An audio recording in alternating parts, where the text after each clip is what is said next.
Well, when I first moved to New York, I had no money and I had a 2-year-old son with me. And I was staying in a friend of my husband who hadn't come out to join me yet, a friend of his apartment in the East Village. And the East Village at that time was just horrible. And the apartment we were in had big holes in the ceiling and wall that was covered up with aluminum foil and things like that. And the elevator was like a closet, and you actually would go down in the elevator, and literally there would always be someone laying, passed out, drunk, right in front of the elevator that you would have to step over to get out of the building. So that was my introduction to New York, and it was not pretty. But soon after that, we were able to, get a place, and I got a job as a bartender, which I got fired from because people kept asking to buy me drinks, and I didn't want to drink, but I wanted the money. So I would actually say I bought the drink, and I would keep the money, but I'd only have a Coke. And then the owner of the bar found out I was doing that, and I got fired. His wife didn't like me anyway because he was always flirting with me, so she didn't like that. I tried to get into modeling when I first got to New York, and I thought, I'd be just perfect for modeling because I was like 5'9", I was skinny, I thought I had the look. But I went to one agency after another, and I was told I was like too fat. I was told that I needed to get a nose job, which, I have like a perfect, people ask me if I've had a nose job. Just the weirdest things, and but I did finally get with the Wilhelmina modeling agency, and then I was trying to get my portfolio worked out with all the different pictures, and every photographer that you would go to would want to shoot me, but then they would all after they shot a little while, then they would want to do the art pictures, which, were like, would you take off your shirt, and, can we blow your hair, and, trying to get you naked, so that they could then, go to bed with you. So that got kind of to be a drag, because, it's, So I didn't really do too well in modeling. I had some great pictures from that time, and I did get some work, but I never really got where I hoped to be. I got an audition for this film called Cannon Joe that John Avildsen was shooting.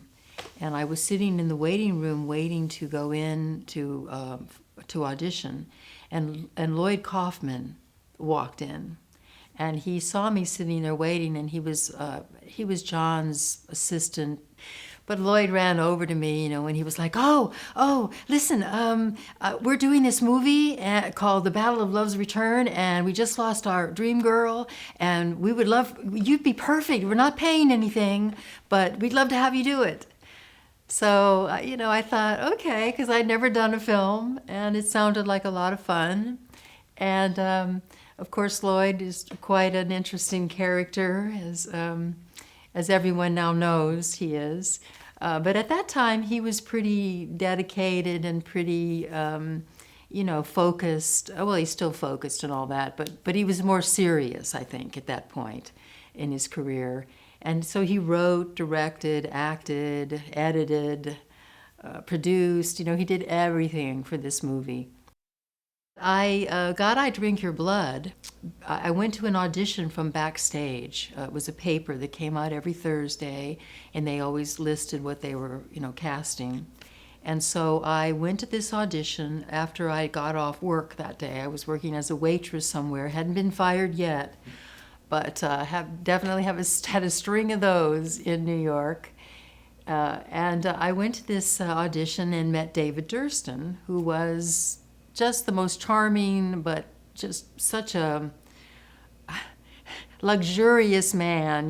He was so big, and he, I walked in, and he said, "Oh my God, darling, I've just cast the whole film, and I have no role for you, but I must have you, I must." He was that kind of character. And so, I just thought, okay, this doesn't sound good. He's never going to call me. He said, "I'm going to call you in, 2 days because you're just gorgeous and I must have you." And I was just like, okay. So I went home, and actually, like 2 days later, he called and he said, I haven't written a part for you in the script, but I'm going to cast you as a mute, and then I won't have to write any more in the script. So you'll be a mute in the movie with no lines, and I thought, okay, And then I read the script and wondered if I really wanted to do this, because I had aspirations of being a classical actress. I wanted to do Chekhov and Shakespeare and, be a Broadway, theater actress. But of course, I also wanted to make some money, so I went off to Sharon Springs, New York, and I think I was there for about 3 weeks, and we did this really crazy movie about a hippie cult that's on acid and who get rabies, and there actually was acid on the film and drugs, and which I'd never had any of before, but I did experiment a bit with it, and it was actually pretty wild. Not when I was working though. I mean, when we were off, we had a day off. It was a orange sunshine acid. It was just like this tiny little bitty thing that you would think wouldn't do anything. Let me tell you, you were talking to the cows, and they were talking back. It was that strong. You couldn't figure out how to open a car door. It's like you would go, I know I'm supposed to get in, but how do I do it? It was that kind of thing. So so that movie changed my life. I think after that I did Sugar Cookies, I think, with Lloyd. I think that was the next thing I did. And then after that, I believe I got the Crazies.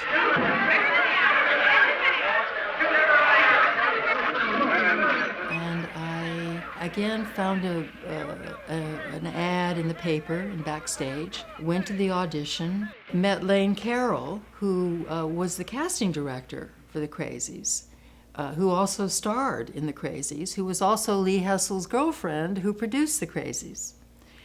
So I met Lane, I auditioned, they liked me, they liked my look, they called me back, I met George, auditioned again. I think I auditioned about 3 times, and then I got the part. Who's all here? Audie Fulton. My daughter's with me. I heard you say you were Dr. Bookmeyer's nurse? Yes. I'm the appendectomy. The emergency appendectomy at Christmas time. Kathy?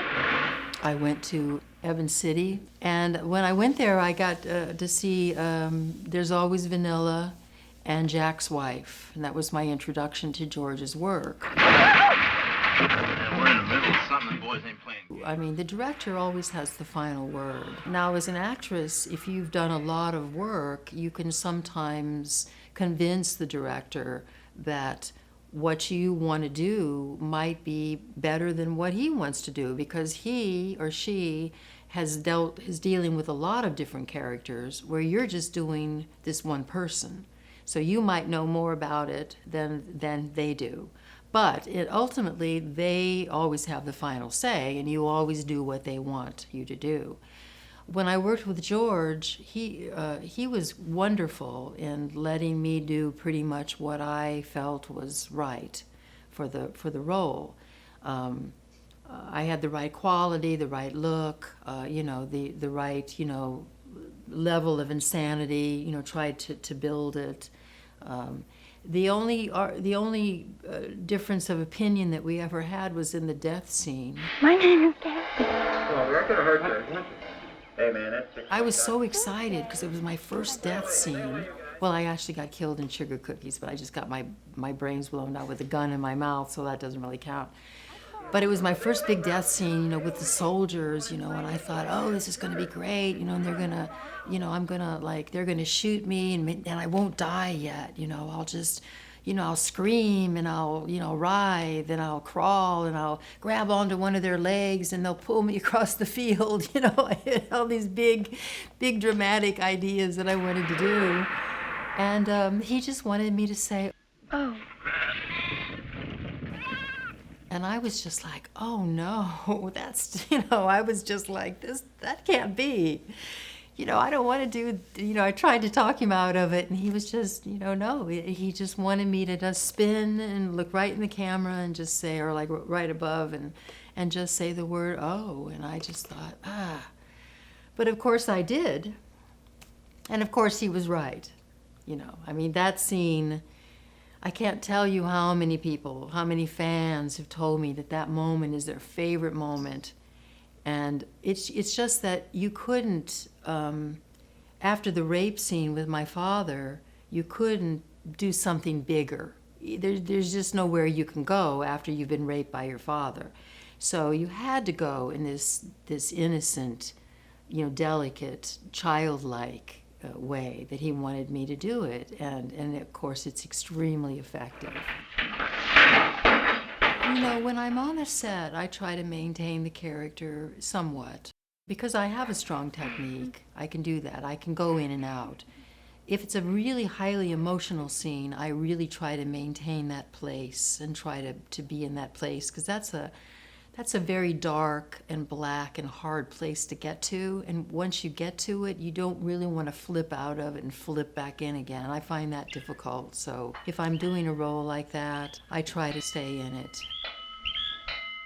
After I did The Crazies, I was cast in Radley Metzger's score. Actually, I got score because of The Crazies, because Lee Hessel was friends with Radley, and he recommended me to Radley.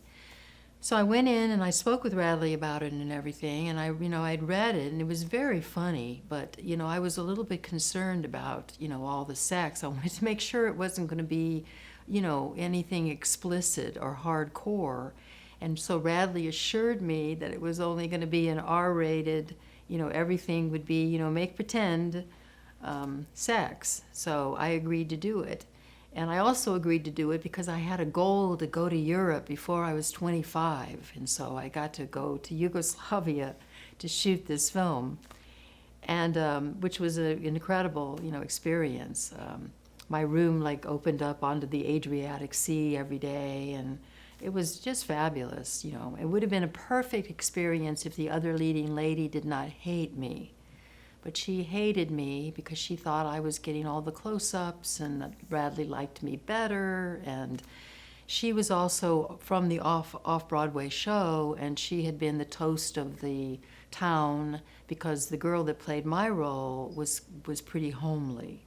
So Claire was, got all the attention, and all of a sudden she wasn't getting all the attention. And but other than that, it was an amazing experience to get to do that.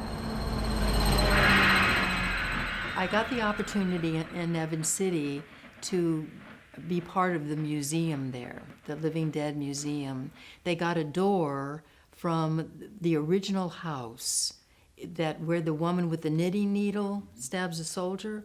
So they got this door and they put it in the museum, and they put gloves on me and painted my hands red, and I got to put my handprints on the door and sign my name. I was the first person to be on the door for the Crazies. So that was pretty crazy and pretty fun, and it was also my birthday that weekend.